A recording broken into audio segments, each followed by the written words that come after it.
Նախքան հրադադարը վերջին տարիների ամենալայնամասշտաբ հարձակումներ Պակիստանը սկսել Հնդկաստանի հետ սահմանին։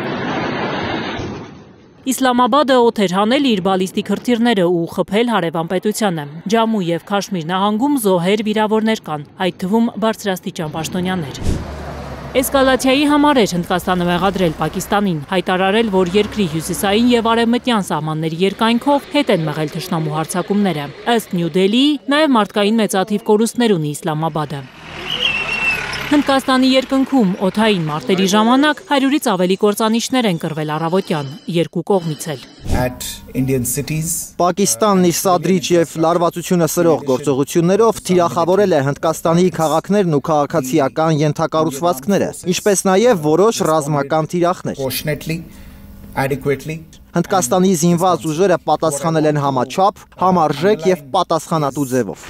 Հիբրիդային այս կռվում Պակիստանի կիբերհարձակման հետևանքով Հնդկաստանի էլեկտրացանցի 70%-ն անջատված է եղել մինչև կեսօր։ Պակիստանը այսօր հայտարարել է իր օդային տարածքը փակելու մասին, երբ դեռ բաց էր մուսուլմանական այդ պետության օդը, Հնդկաստանը մեղադրում էր Իսլամաբադին անպատասխանատու վարքագծի համար, պնդելով, թե Պակիստանը որպես կենդանի վահան է օգտագործում քաղաքացիական ինքնաթիռները։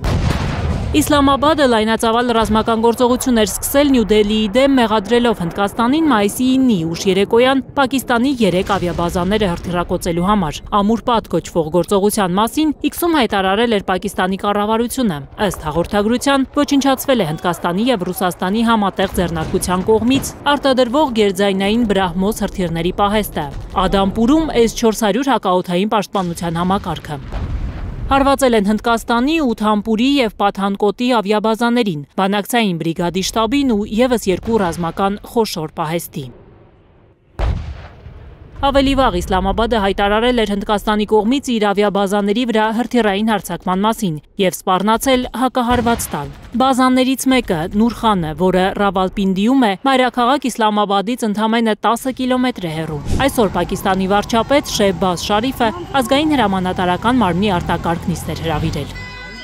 Ուրբաթ երկրի բարձրաստիճան ռազմական ղեկավարության հետ Հնդկաստանի վարչապետ Նարենդրա Մոդին էր հանդիպել։ Նյու Դելիում փորձարկել են օդային տագնապի սարքերը։ Դեռ պատերազմ անունը չստացած ռազմական գործողությունը գուցե այս կանով չհանգուցալուծվի։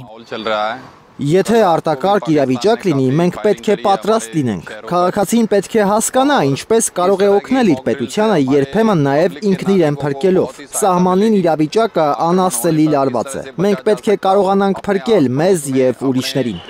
Միացյալ Նահանգները, ՄԱԿ-ը, G7-ի պետությունների ղեկավարները կոչ էին արել կողմերին դադարեցնել ռազմական գործողությունները և սկսել բանակցություններ, կանխելու հետագա սրացումը։ Որոշ պետություններ էլ շարունակում են աջակցել այս կամ այն կողմին։ Hindustan Times-ը գրում է, որ Պակիստանին աջակցության ձեռք մեկնած Թուրքիան ու Ադրբեջանը դարձել են արգելված ուղղություններ հնդկական մի շարք զբոսաշրջային գործակալությունների համար։ Նրանք հայտարարել են, որ դադարեցնում են տուրիստական փաթեթների վաճառքն այդ երկու պետություններին։ Գանա Մովսիսյան, Նորայր Հակոբյան, Հայլուր։